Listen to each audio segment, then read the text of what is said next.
喺兵馬俑坑出土嘅4萬幾件嘅秦國兵器都係青銅鑄造嘅。呢個現象令到考古學家非常之疑惑，因為按照常理，鐵兵器嘅殺傷力遠遠大過青銅兵器，但係憑住落後青銅兵器嘅秦軍又點樣能夠戰無不勝呢？喺人類嘅歷史，落後文明征服先進文明並唔罕見。咁唔通秦軍真係單靠落後嘅裝備同野蠻殘暴嚟統一咗中國？真相將會隨住兵馬俑嘅發現得到一步一步嘅啟示。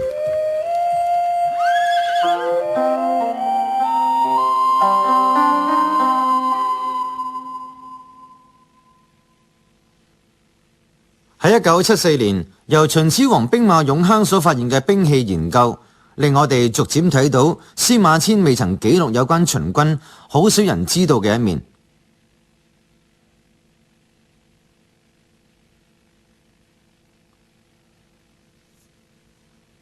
喺河南省嘅西平縣，考古學家發現咗大量古人煉鐵嘅遺跡。2000幾年前，呢一帶係韓國嘅冶鐵中心，鐵器嘅生產喺當時已經有一定嘅規模。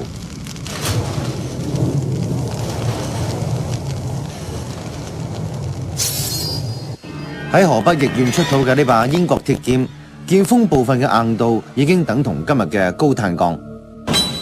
春秋戰國嘅幾百年間，青銅正係慢慢退出歷史，取而代之嘅係鐵嘅新時代。不過最令人諗唔通嘅就係，處於同一時期嘅秦人似乎並冇跟上呢個時代。喺兵馬俑坑出土嘅4萬幾件兵器，幾乎全部都係由青銅鑄成。咁唔通用武力統一中國嘅秦軍係一支裝備落後嘅軍隊？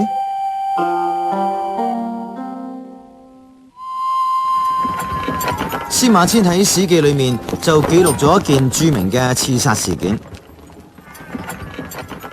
喺秦統一中國之前1年，當秦軍準備消滅燕國嘅時候，一個叫荊軻嘅使者帶住燕國嘅地圖嚟到秦國，準備展開一場精心策劃嘅陰謀。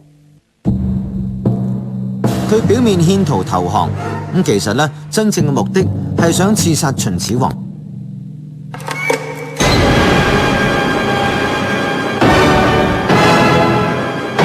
喺《史記》度係咁樣描述㗎，佢話刺客荊軻手持匕首，遙處奔逃嘅秦始皇企圖拔劍還擊，3次拔劍而劍竟然不出。司馬遷解釋話，秦始皇嘅佩劍太長，所以唔能夠及時拔出嚟。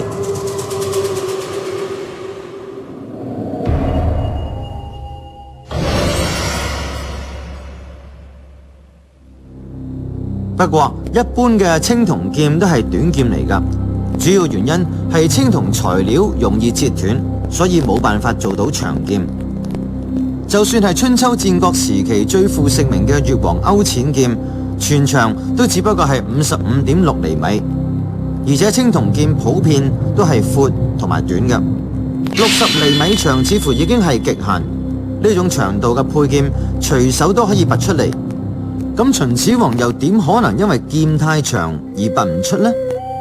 對於司馬遷呢個解釋，歷史學家一直都好唔明白。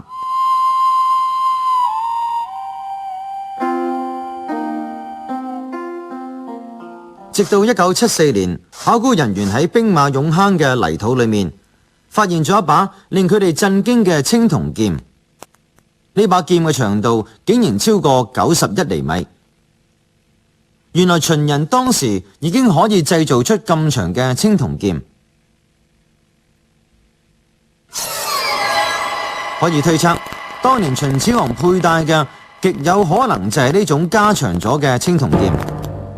喺佢被荊軻緊追嘅時候，要抽出一把接近1米長嘅劍，的確唔容易。咁而據司馬遷嘅記載，當時係靠一個宮廷醫生嘅提醒之下，秦始皇先識得握穩住搖擺不定嘅劍鞘，將長劍抽出。到咗呢度，專家又有另外一個疑問啦。究竟秦人點解將劍加長呢？19世紀英國古兵器學家理查伯頓認為，用短兵器格鬥，刺係比劈更加佔優勢㗎，因為刺更加能夠逼近對手。而古羅馬軍團喺血戰當中亦都總結出一個規律，就係話以相同嘅力量，刺比劈係更加致命嘅。比對手嘅劍長咗大約30厘米嘅秦劍，喺格鬥嘅時候，攻擊嘅動作更加容易刺到對方。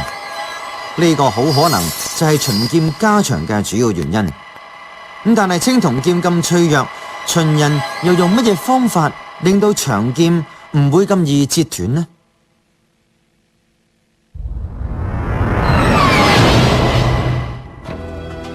喺青銅時代咧，要打造一把靚劍咧，關鍵在於喺銅嗰度加幾多石嘅成分。石太少嘅話咧，劍就會太軟㗎；但係石嘅成分一多嘅話咧，劍雖然係硬，但係好容易折斷。專家研究過青銅劍㗎啦，就發現咧，佢嘅銅同埋石嘅組合成分咧係恰到好處㗎。但係大家知㗎啦，要打造一把靚劍咧，個技師係技藝超凡啦。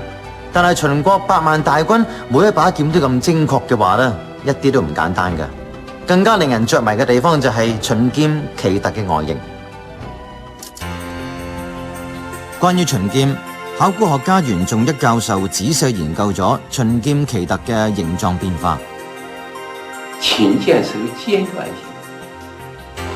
性，寬窄，束腰到前面尖兒，是這樣，是階段性。後脖呢，由後脖加厚脖到尖尖兒，階段性遞減。呢種設計令秦劍嘅受力部分加強，亦都能夠保持一定嘅彈性，劍身亦都唔會太重。可以睇到秦軍嘅青銅兵器水準特別高，而袁仲一教授仲指出，秦劍本身仲有另外一個特點，呢啲都可以體驗到秦劍嘅鑄造技巧，顯示出秦軍對格鬥技巧嘅認識有咗重大嘅突破。後脖寬窄的不一樣，從一個階段性的變化，它刺過以後就有一定彈性，就不容易折斷。秦劍係青銅劍鑄造工藝嘅頂峰代表作，佢嘅長度、硬度同埋韌性達到接近完美嘅結合，攻擊性亦都能夠因此大大增加。